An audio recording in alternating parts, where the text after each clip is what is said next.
بسم اللہ الرحمن الرحیم الحمد للہ رب العالمین والصلاة والسلام علی سید المرسلین وعلی آلہ وصحبہ اجمعین۔ پیارے بچوں، اسم کے اعراب کی تفصیلی قسموں کا بیان چل رہا ہے۔ پچھلے اسباق میں آپ نے 6 قسمیں اعراب کی پڑھ لیں۔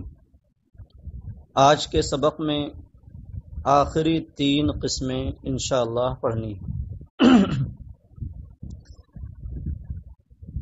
اس سے پہلے جو قسمیں آپ نے پڑھی ہیں ان میں سے 3 اعراب بالحرکت کی تھیں اور 3 قسمیں اعراب بالحرف کی۔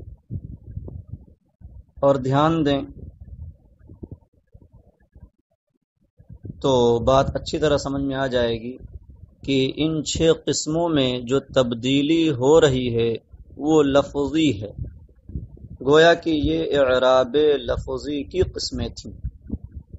اب آگے جو 3 قسمیں آ رہی ہیں ان کا تعلق اعراب تقدیری سے ہے کہ یہاں پر اعراب جو آئے گا وہ لفظ میں نہ ہوگا، صرف مانا جائے گا۔ تقدیر کا معنی ہے یہاں پر مان لینا۔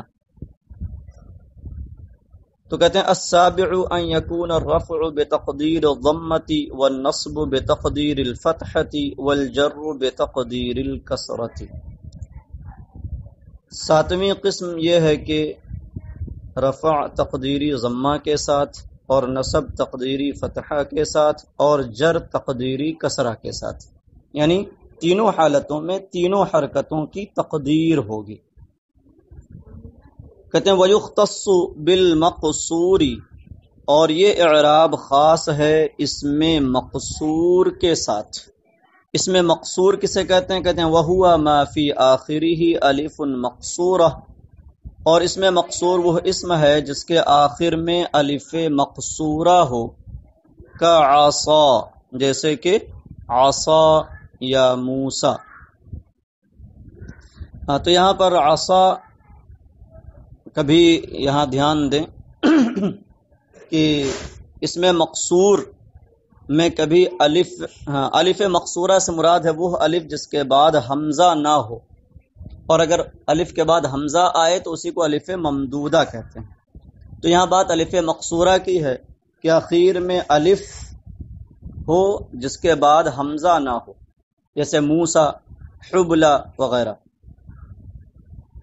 تو لیکن وہ الف کبھی برقرار رہتا ہے اور کبھی تعلیل کے قاعدوں کی وجہ سے گر جاتا ہے، جیسے معنن ہے، یہاں پر عصن ہے، ہدن ہے۔ تو ان سب میں الف پڑھنے میں نہیں آ رہا، الف تعلیل کے قاعدوں کی بنیاد پر گر گیا ہے، مگر یہاں اخیر میں الف ہے۔ تو کا عصن وبالمضاف الی یاء المتکلم غیر جمع المذکر السالم، اور یہ اعراب خاص ہے غیر جمع مذکر سالم مضاف بیائے متکلم کے ساتھ۔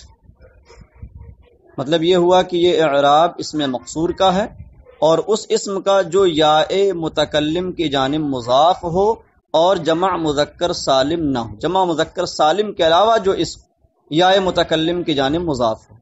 ہاں، مگر یہاں جمع مذکر سالم کے علاوہ، یوں ہی تثنیہ کے علاوہ، کیونکہ تثنیہ بھی جب یاء متکلم کی جانب مضاف ہو تو اس کا یہ اعراب نہیں آتا ہے بلکہ اس کا تثنیہ والا ہی اعراب آتا ہے، جیسے ولدایا اور ولدیہ۔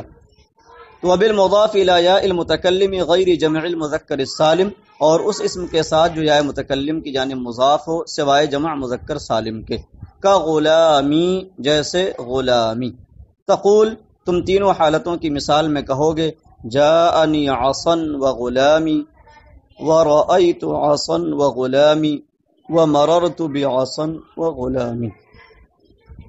تو عصن اگر الف لام کے ساتھ ہو تو العصا پڑھا جائے گا، اور بغیر الف لام کے ہو تو عصن، کیونکہ عصن اصل میں عصاون ہے۔ عصابن واو کے ساتھ، واو متحرک ماقل مفتوح اس لیے واو کو الف کر دیا گیا، اور پھر اجتماع ساکنین کی وجہ سے الف گر گیا تو عصن ہو گیا۔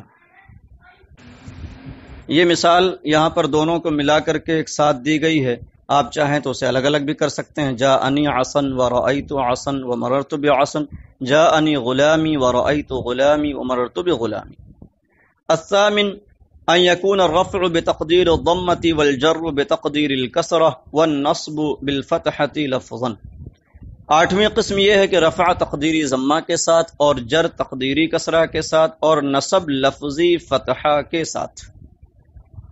یہاں دیکھیں صرف دو حالتوں میں تقدیری اعراب ہے، رفع تقدیری ضمہ کے ساتھ اور جر تقدیری کسرہ کے ساتھ، لیکن نصب تو لفظی فتحہ کے ساتھ۔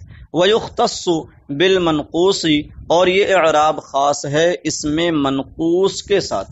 وَهُوَ مَا فِي آخِرِهِ يَاءٌ مَا قَبْلَهَا مَكْسُورٌ، اسم منقوص وہ اسم ہے جس کے آخر میں یا ما قبل مکسور ہو، یعنی جس کے آخر میں یا ہو اور اس سے پہلے والے حرف پر کسرہ ہو، کالقاضی جیسے قاضی، داعی، ناجی وغیرہ۔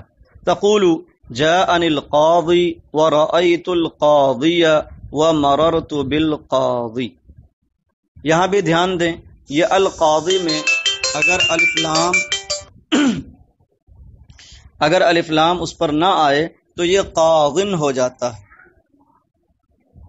کیونکہ یہاں بھی یا اجتماع ساکنین کی وجہ سے گر جاتی ہے، تو تب بولیں گے جاءنی قاضن ورأیت قاضیا ومررت بقاض۔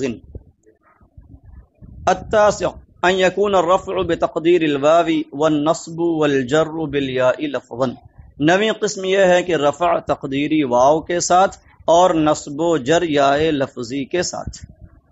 وَيُخْتَصُّ بِجَمْعِ الْمُذَكَّرِ السَّالِمِ مُضَافًا إِلَى يَاءِ الْمُتَكَلِّمِ، اور یہ اعراب خاص ہے جمع مذکر سالم کے ساتھ جو یا متکلم کی جانب مضاف ہو۔ تو جمع مذکر سالم کی اضافت جب یا متکلم کی جانب کی جائے تو اس کا یہ اعراب، اسی لیے وہاں نکال دیا تھا ساتویں قسم میں۔ تو کہتے ہیں نویں قسم یہ کہ رفع تقدیری واو کے ساتھ اور نصب و جر یا لفظی کے ساتھ، یہاں یا تقدیری نہیں ہوگی لفظی ہوگی، اور یہ اعراب خاص ہے جمع مذکر سالم مضاف بیائے متکلم کے ساتھ۔ تقول جاءنی مسلمیہ، آپ کہیں گے جاءنی مسلمیہ، تو یہ مسلمیہ جو جاء کا فاعل ہے حالت رفع میں ہے، یہاں پر اعراب تقدیری واو کے ساتھ ہے، کیونکہ واو پڑھنے میں نہیں آ رہا ہے، پڑھنے میں تو آخر میں یا آ رہی ہے۔ تقدیرہ مسلمویا، تو مسلمیہ کی اصل مسلمویا ہے، حالت رفع میں ہے اور جمع مذکر سالم ہے، لہذا اس کا اعراب واو ما قبل مضموم کے ساتھ نون اضافت کی وجہ سے گر گیا، اور مسلمون کی اضافت یا متکلم کی جانب کی گئی تو ہو گیا مسلمویا۔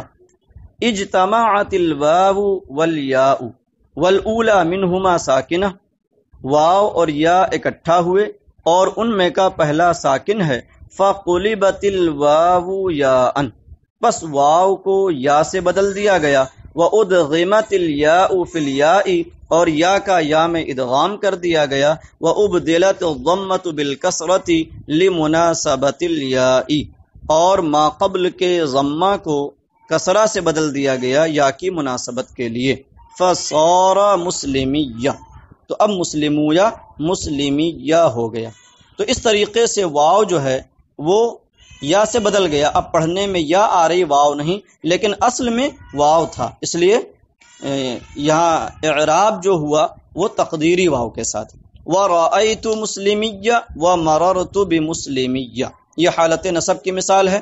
یہاں دونوں جگہوں میں، دونوں مثالوں میں، رأیت مسلمیہ اور مررت بمسلمیہ میں جو مسلمیہ ہے یہ اصل میں مسلمینہ یا ہے، نون اضافت کی وجہ سے گر جائے گا، پھر یا کا یا میں ادغام کر دیا جائے گا، مسلمیہ ہو جائے گا۔ تو یہاں یا اب بھی موجود ہے، یا ختم نہیں ہوئی، بس اتنا ہوا ہے کہ یا کا ادغام کر دیا گیا، لیکن یا ہی اب بھی پڑھی جا رہی، بولی جا رہی، لہذا یا لفظی کے ساتھ اعراب ہے حالت نصب و جر میں۔